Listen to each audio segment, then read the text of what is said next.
कर नहीं पाएंगे तो पेपर्स उनके पास होते हैं। तो कह रहे जिनके पास पूरे कागजात नहीं है उनका क्या, मतलब उनके बारे में सरकार क्या करने वाली है ये बताए।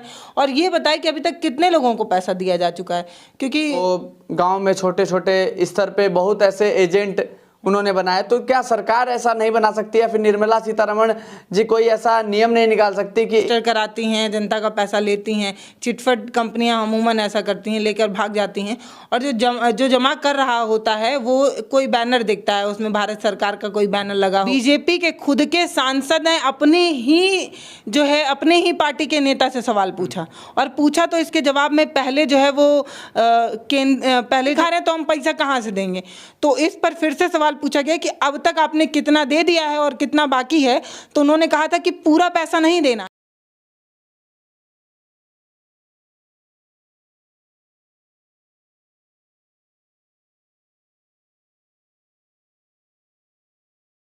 तरीके से नए अंदाज में महाराजगंज एक नई सोच का नाम बदलकर द नेक्स्ट पोस्ट कर दिया गया है, क्योंकि सोच बड़ी है और लोगों के मुद्दे भी उठाने हैं। तो हमने ये सोचा कि महाराजगंज एक नई सोच को नाम बदलकर द नेक्स्ट पोस्ट कर देना चाहिए। संसद में एक बात छिड़ी हुई थी, हम केंद्रीय वित्त मंत्री निर्मला सीतारमण जी, जो कि अगर आप मामला उठा लें 100 में से लगभग 90 लोगों का सहारा में पैसा फंसा हुआ है। इसी मामले को लेकर संसद में बात छिड़ती है, जो नेता हैं वो कटाक्ष करते हैं, जो अपना सवाल है वो पूछते हैं, लेकिन निर्मला सीतारमण जी इस पे अनेकों तरह की बात का जवाब देती हैं, और ऐसे जवाब देती हैं कि अगर आप वीडियो देखेंगे तो हो सकता है कि आप हंसे भी और ये भी सोचें कि इतनी बड़ी जिम्मेदारी देश का एक मंत्रालय इनको सौंपा गया है, और इस तरह से बात कर रही हैं कि आइए आइए भैया पेपर लेके आइए, अपना पैसा ले जाइए सहारा का। इसी पे भारत एक नई सोच की पत्रकार पल्लवी राय हमारे साथ जुड़ चुकी हैं, इनसे जानने का प्रयास करेंगे, इनसे बात करेंगे।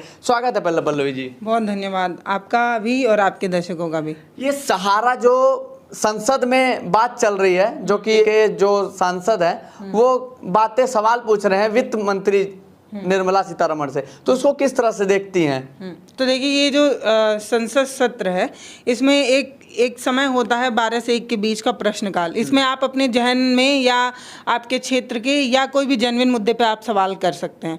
ऐसा ही एक सवाल पूछा गया पैसे को लेकर कि जो सहारा कंपनी है और उसके साथ एक और कंपनी है PLC, इसको लेकर सवाल पूछा गया कि ये जो कंपनियां हैं इन्होंने जो देश का पैसा ले लिया है, आम जनमानस का जो पैसा ले लिया है उसको लौटाने का आपने वादा किया था, कितना पैसा लौटाई?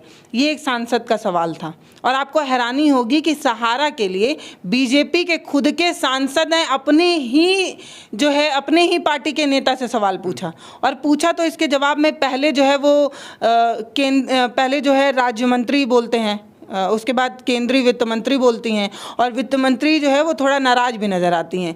पहले वो सवाल के जवाब को नॉर्मली ले जाती हैं, लेकिन अब क्योंकि विपक्ष मजबूत है तो वो सवाल थोड़ा जब सांसदों की संख्या ज़्यादा है और कोई भी जेन्युइन मुद्दा उठेगा और सबको लगेगा कि ये जेन्युइन है तो आवाज़ ज़्यादा हो जाती है। तो विपक्ष जो है वो तेज़ी से अपने सुर में बार बार पूछने लगा कि बताइए ना कितना दिया है आपने, बताइए बताइए बताइए। तो उन्होंने वित्त मंत्री निर्मला सीतारमण जी ने कहा कि आप हमसे क्यों पूछ रहे हैं, आप जाके कोर्ट से पूछिए, कोर्ट जवाब देगा, हम क्यों जवाब दें, क्योंकि ये मैटर पूरा कोर्ट में चल रहा था। तो निर्मला सीतारमण का ये कहना था कि आप पहले कोर्ट से पूछिए कि कोर्ट को जवाब देना चाहिए, हमें क्यों जवाब देना चाहिए। इस पर आगे निर्मला सीतारमण ये कहती नजर आती हैं कि हमने खुद कोर्ट में जाकर अपील की है, जनता को कहा है कि आप आइए, कागज़ दिखाइए और पैसा लेकर जाइए। अब लोग कागज़ ही नहीं दिखा रहे तो हम पैसा कहाँ से देंगे। तो इस पर फिर से सवाल पूछा गया कि अब तक आपने कितना दे दिया है और कितना बाकी है। तो उन्होंने कहा था कि पूरा पैसा नहीं देना है, पैसा जो है वो 138 करोड़ जो है अभी तक हमने दे दिया है जनता को, जिन लोगों ने अपील की थी। मतलब कागजात जो दिखाएगा उसको पैसा मिलेगा। की कार्रवाई में जैसा बात कहा गया, निर्मला सीतारमण जी ने कहा कि हम तो पैसे देने को तैयार हैं, आप आइए और पैसे लेके जाइए, अपना कागज लेके आइए। तो क्या ऐसा लगता है कि निर्मला सीतारमण जी को ये नहीं पता है कि लोगों का पैसा उन तक नहीं मिल पाया है, इस वजह से वो ऐसा बोल रही हैं? देखिए, ये बात किसी से छुपी नहीं है और शायद जो ग्राउंड पर है उसको पता है कि सहारा का पैसा जितने लोगों ने भी दिया उसमें से जब कंपनी बंद हुई उसमें से मुझे लगता है 10% लोगों को भी मिल गया हो, वो बड़ी बात है। और ये बात मैं नहीं कह रही हूँ, मध्य प्रदेश के बीजेपी के खुद के सांसद है सतना, उन्होंने बताया कि सहारा का अभी तक का पैसा किसी को भी नहीं मिला है। मतलब उन्होंने जो बात कही है वो मैं कोट करके बता देती हूँ। उन्होंने कहा कि सहारा और पीसीएल के जो निवेशक हैं उनकी संख्या लाखों में है और अभी तक कितने लोगों को पैसा मिला है ये बात आप ही बताइए, क्योंकि मेरे अनुमान में ये है कि अभी तक लोगों को पैसा नहीं मिला है।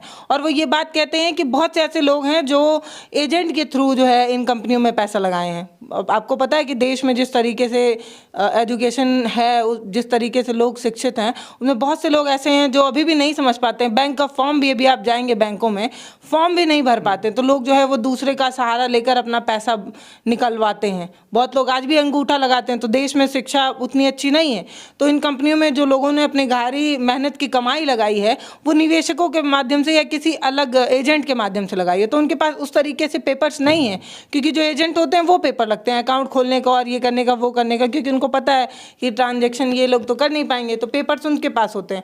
तो कह रहे हैं जिनके पास पूरे कागजात नहीं है उनका क्या, मतलब उनके बारे में सरकार क्या करने वाली है ये बताए। और ये बताए कि अभी तक कितने लोगों को पैसा दिया जा चुका है, क्योंकि बहुत से ऐसे लोग हैं जिनको अभी भी पैसा नहीं मिला। इस तरीके की बात खुद के बीजेपी के सांसद बता रहे हैं। ऐसा नहीं है कि कोई विपक्ष इस तरीके का सवाल उठा रहा है। तो ये बात बिल्कुल सही है। और आप, मुझे लगता है अगर किसी भी इंसान को, मैडम चाहे बड़ी मंत्री हैं, चाहें तो 2 लोगों को 10 लोगों को घुमा कर ग्राउंड पर पूछ लें तो मुझे लगता है 80% लोग यही कहेंगे कि हमारा पैसा अभी तक लौटाया नहीं गया है। कुछ टेक्निकल फॉल्ट है, कुछ लोग समझ नहीं पा रहे हैं कैसे फॉर्म फिल करना है, और जिन लोगों ने फॉर्म फिल किया हुआ है उन लोगों तक को भी पैसा जो है वो रिफंड नहीं हुआ है। ऐसा नहीं है, मैम कह रही है कि जिन जिन लोगों ने जो है वो फॉर्म फिल किया सबका पैसा दिया जा चुका है। तो पता नहीं वो किस आधार पर कह रही हैं। क्या लगता है अगर संसद में विपक्षी के नेता या फिर कोई भी नेता अगर बात ये छेड़े नहीं होते, क्या बात कभी उठ पाती संसद में? ये वाली बात कभी नहीं उठती। और इसीलिए शायद मुझे लगता है कि लोकतंत्र की ये खूबसूरती है कि हम जो है अपने अपने नेता को चुनकर वहाँ भेजते हैं, अपने प्रतिनिधि को वहाँ चुनकर भेजते हैं ताकि वो हमारे जेन्युइन मुद्दों को वहाँ उठाए। और हर मुद्दे पर बात करने के बाद इस तरीके का लोकतांत्रिक ढांचा भी बना हुआ है कि 1 घंटा ऐसा भी छोड़ा जाता है जो प्रश्नकाल होता है, जिसमें आप अपने जेन्युइन मुद्दे पर सवाल कर सकते हैं। जैसे कल जो है वो सहारा पर सवाल पूछा गया, तो आज जो है वो विनेश फोगाट पर पूछा गया। तो मुझे लगता है प्रश्नकाल जो है वो एक बेहतर समय है जिसमें आप किसी भी जेन्युइन मुद्दे पर सवाल कर सकते हैं। आप पर्यावरण पर सवाल कर सकते हैं, आप देश में चल रही किसी महंगाई पर सवाल कर सकते हैं, आप खेल पर सवाल कर सकते हैं, आप वायु प्रदूषण पर सवाल कर सकते हैं, आप सहारा पर सवाल कर सकते हैं। जो आपको जेन्युइन सवाल लगे आप वो सवाल पूछ सकते हैं और सरकार मजबूर होती है जवाब देने के लिए। तो मुझे लगता है वो मजबूरी और वो चिंता या वो खींच रही होगी कि मैडम जो है वो थोड़ा गुस्से में भी नज़र आई, हाथ जोड़ती नज़र आई, हाथ जोड़ते हुए भी नज़र आई और ये भी कहते नज़र आई ये सवाल मुझसे क्यों पूछ रहे हो, कोर्ट में जाकर पूछो। तो ये भी है। भारत इतनी तकनीकी की ओर बढ़ रहा है, जब पैसा लोगों ने जमा किया सहारा में तब ऐसा तो नहीं कि सरकार के पास डिटेल नहीं आया होगा। तो जब सरकार जो गांव में छोटे छोटे स्तर पे बहुत ऐसे एजेंट उन्होंने बनाए, तो क्या सरकार ऐसा नहीं बना सकती या फिर निर्मला सीतारमण जी कोई ऐसा नियम नहीं निकाल सकती कि इन तरह के गांव-गांव में इस तरह की लोगों को खड़ा कर दिया जाए और चिन्हित कर लिया जाए कि लोगों का पैसा कितना फंसा हुआ है और लोगों को दे दिया जाए? ऐसा नहीं हो सकता क्या? पूरा पैसा लौटाना भी नहीं है, ये बात मैडम ने खुद कही, निर्मला सीतारमण जी ने। और वित्त राज्य मंत्री हैं पंकज चौधरी, वो कह रहे थे कि हमने 17,000 लोगों का पैसा लौटा दिया है 138 करोड़ के आसपास। तो वो जो 17,000 लोग हैं उनका नाम नहीं पब्लिक किया जाना चाहिए। क्या पता उस 17,000 में से 200-300-400 बीजेपी के लोग ही निकल जाए।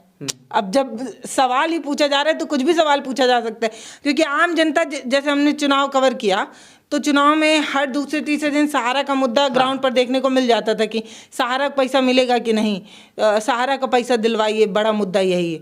तो जिस तरीके से लोग सहारा के पैसे के लिए परेशान है, उससे ये तो समझ में आ रहा है कि आज भी उतना पैसा रिफंड नहीं किया गया जिस तरीके का दावा मैडम कर रही हैं। और अगर आप चाहें तो मैडम चाहें तो मैं अपने चैनल से खुद ऐसे 8-10 वीडियोस दिखा सकती हूँ जिसमें खुद लोग आकर कह रहे हैं कि हमने 3-3, 4-4 बार ऑनलाइन जो है वो अप्लाई किया हुआ है और मुझे आज तक पैसा नहीं मिला। और तो और ऑनलाइन करने के चक्कर में 150, 200, 250 अलग से खर्च हो जाता है, वो अलग हमारे ऊपर बोझ बना हुआ है। तो लोग ऐसा कह रहे हैं, तो वो जो 17,000 लोग हैं जिनको दिया जा चुका है, उनका नाम पब्लिक किया जाना चाहिए, मुझे लगता है। मेरा अपना व्यू है, यहाँ पर मैं अपना व्यू दे रही हूँ कि 17,000 लोगों का नाम तो कम से कम पब्लिक किया जाए, कि कम से कम उन 17,000 लोगों को देखकर पता चले कि हाँ, इतने लोगों को पैसा मिल चुका है। मैम ने एक और बात कही थी, निर्मला सीतारमण जी ने, कि जो कोर्ट ने आदेश दिया था कि इनकी प्रॉपर्टी बेच के लोगों को पैसा दिया जाए, तो अब निर्मला सीतारमण जी ये कह रही हैं कि जो वहां से पैसा बचा हुआ वही लेने वाले लोग नहीं आ रहे हैं, नहीं हैं, तो हम कैसे वो प्रॉपर्टी बेचें? तो लोग तो बहुत हैं, तो चिन्हित किस तरह से मतलब उनको करना चाहिए ना, तो इस पे इस तरह की बात वो बोल रही हैं। और ऐसी बहुत सी कंपनियां हैं, PHCL है, सहारा है, ऐसी बहुत सी छोटी मोटी कंपनियां होती हैं जो रजिस्टर कराती हैं, जनता का पैसा लेती हैं। चिटफंड कंपनियां अमूमन ऐसा करती हैं, लेकर भाग जाती हैं। और जो जमा कर रहा होता है वो कोई बैनर दिखता है, उसमें भारत सरकार का कोई बैनर लगा होगा या किसी बड़े नेता का चेहरा लगा हो, मोदी का चेहरा लगा हो, अखिलेश का चेहरा लगा हो, या जो सरकार में हो उसका चेहरा लगा हो, तो ऐसा लगता है कि ये सरकार की कोई कंपनी है या सरकार के अंडर में काम कर रही है। तो वो जो आम इंसान है वो उस तरीके से उतना कागजात उस कंपनी से नहीं मांगता है, वो बस उसको ये लगता है कि पैसा दुगना हो जाएगा या मेरा पैसा स्थायी रहेगा, इस चक्कर में दे देता है। तो ऐसी बहुत सी कंपनियां हैं और ऐसे हज़ारों की संख्या में लोग हैं।